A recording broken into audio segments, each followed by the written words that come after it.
Hello friends, good morning. আমি তানিয়া, আর তানিয়া ব্লগসে তোমাদের সকলকে জানাই অনেক অনেক অনেক ওয়েলকাম। আশা করি তোমরা সবাই খুব ভালো আছো, আর তোমাদের ভালোবাসায়, তোমাদের আশীর্বাদে আমিও খুব খুব খুব ভালো আছি। প্রত্যেক দিন সকালের মতন আজকে সকালটাও শুরু হলো সকালের কাজকর্ম দিয়েই। আর তারপরে 1 কাপ জল আর 4টে বিস্কুট নিয়ে বসে পড়েছি। আর তোমাদের দাদাভাইকে দিলাম, কালকে রুটি ছিল, তেল দিয়ে একটু হালকা ভেজে দিলাম, 4টে রুটি দিয়েছিলাম। তার মধ্যে উনি 2টো খেয়ে আর 2টো খাননি।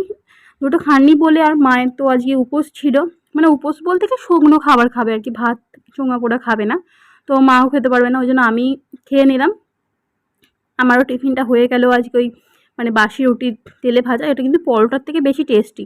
তারপর ময়দা নিয়ে নিয়েছি এখানে, একটুখানি নুন একটুখানি চিনি দিয়ে ময়দাটাকে গলিয়ে মাকে এখানে 4টে গোলা রুটি করে দিচ্ছিলাম, কারণ মা তো খাবে না চোঙা পোড়া, ওই জন্য গোলা রুটি করে দিলাম। মা টিফিনে এটাই খেলো।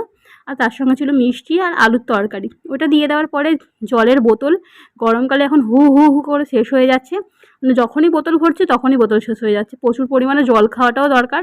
আর 16 তারিখ থেকে তো 22 তারিখ পর্যন্ত মানে একটা রেড অ্যালার্ট দিয়েছে যে প্রচণ্ড পরিমাণে তাপমাত্রা বাড়বে। সবাই প্রচুর পরিমাণে জল খেয়েও, নুন চিনির জল খেয়েও সবাই খুব সুস্থ থেকো। মানে প্রয়োজনের থেকে বেশি একটু জল খেয়েও, আর মানে অযথা বাইরে বেরিও না, দরকার থাকলে তো বেরোতেই হবে, কিছু করার নেই। জলগুলো ভরে নেওয়ার পর কী কী রান্না হবে সেই সবজিগুলো বের করে দিলাম। আর এই রান্নাঘরে ছোট্ট ফ্যানটা ছিল বলে অনেকটা রেহাই, জানো তো। তারপর সকালবেলায় চা খাওয়া হলো, টিফিন খাওয়ার বাসনপত্র কিছুটা ঘরে মেজে নিই, কারণ সব কিছু যদি ফেলে রাখি আর যদি হুট করে কামাই করে যে কাজ করে, তখন তো মানে বড্ড অসুবিধা হয়ে যাবে। আর কামাই করুক বা নাই করুক, এই জিনিসগুলো বাইরে দিই না, মাছ দিয়ে এঁঠো বাসনের সঙ্গে, এগুলো প্রত্যেক দিন আমি ঘরেই ধুয়ে নিই।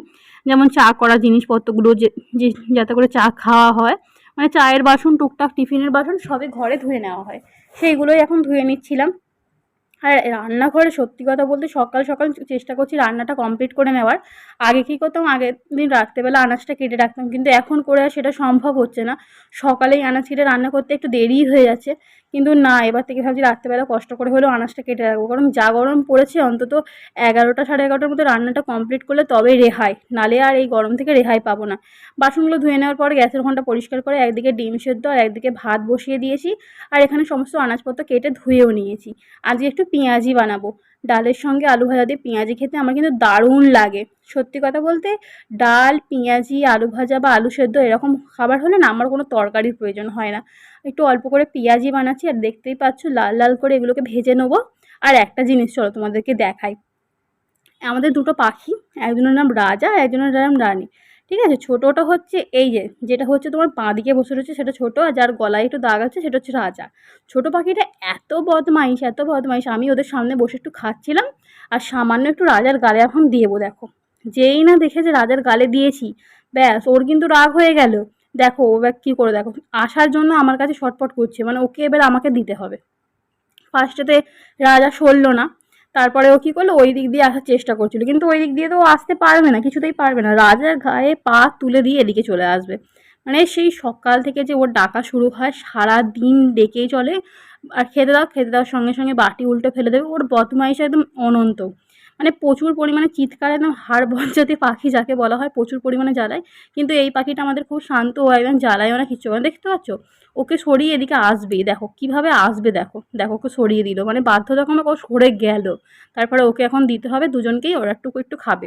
আর আজকে রান্না দেখো, আর বাটিতে বাটিতে ডালটা তুলে নিয়েছি, কারণ খেতে বসার সময় না মানে বাড়ার সময় বড্ড বিরক্ত লাগে আমার, ওই এরকম চেষ্টা করি বাটিতে বাটিতে তুলে রাখার জন্য। আর মা তো আজকে খাবে না, মা ডালিয়া খেয়েছিল দুপুরে, আর বাপিকে আগে খেতে দিয়ে দিয়েছিল। আর মা, তারপরে আমি একটুখানি শরীরটা ভালো লাগছিল না বলে ঘুমিয়ে পড়েছিলাম একটুখানি ফ্রেশ হয়ে। আর এখন প্রায় বেজে গেছে 3টের মতন, তোমাদের দাদাভাই এসে ডাকতে, খাবার আর ইচ্ছে ছিল না, কিন্তু এখন না খেলে রাত্রেবেলা ভাত খেতে হবে, ওই কারণে খেয়ে নিলাম। আর তারপর ফ্রিজ খুলে দেখতে পাচ্ছি এরকম মিষ্টি, আর এরকম মিষ্টি থাকলে না এখন পুরো প্রচণ্ড মিষ্টির ক্রেভিংস হচ্ছে। যত ভাবছি একটু ওয়েটটা কমাবো, তত বেশি মিষ্টি খেয়ে ফেলছি, কী করবো বলো। নতুন বর্ষে মানে নববর্ষে নতুন বছর পড়ার পর থেকে এত পরিমাণ মিষ্টি এসেছে, আর এত ভ্যারাইটিস মিষ্টি এসেছে, মনে হচ্ছে এটা একটু টেস্ট করে দেখবো, ওইটা একটু টেস্ট করে দেখবো, এই করতে করতে প্রচুর যে মিষ্টি খেয়ে ফেলেছি আমি। এই কদিনে যে আমি কত মিষ্টি খেয়েছি তার কোনো হিসাব নেই। মানে আগামী 1 মাস আমি মিষ্টি ছুঁইনি, চা পর্যন্ত খাওয়া বন্ধ করে দিয়েছিলাম ওয়েটটা কমাবো, কিন্তু এই পয়লা বৈশাখের পর থেকে আজকে পর্যন্ত কটা মিষ্টি খেয়েছি তার কোনো হিসাব নেই। আর বিকালবেলা বসে পড়েছি একটুখানি দোকান সদাইয়ের লিস্ট করতে। এই যে করে নিয়েছি। আর সন্ধেবেলা বাপি দোকান সদাসন নিয়ে চলে এসেছে, সেগুলোকে ব্যাগ থেকে বের করে একবার মিলিয়ে নিলাম ঠিকঠাক সব কিছু আছে কি না। আর মোটামুটি সব ঠিকই ছিল, ঠিকই থাকে। পাশের বাড়ি কাকুর দোকান, সেখান থেকে আমাদের আনা হয়। আর এই যে সমস্ত কিছু ঢালা হয়ে গেছে, এবারে এই জায়গাটা একটুখানি পরিষ্কার করে নিই। যখনই আমি ডিপেগুলো নামিয়ে যে জায়গায় সেটাকে তুলে দিলাম। আর দেখবে মানে যেই ডিপেটা সেই জিনিসটা ঢালা থাকলে কাজ করতেও সুবিধা হয়। তারপরে রাত্রেবেলা একটুখানি বাঁধাকপি করবো আর পরোটা করবো বলে বসিয়ে দিয়েছিলাম। আর আমাদের কাকা একটুখানি তারা মায়ের প্রসাদ এনেছিল, সেটাই খেয়ে নিলাম। আর দেখতেই পাচ্ছ ভোগ দর্শনে কিন্তু দুর্ভোগ কাটে, সকলের দুর্ভোগ কেটে যাক। আর আজকের ভিডিওটা ভালো লাগলে চ্যানেলটা সাবস্ক্রাইব করে দিও। টাটা।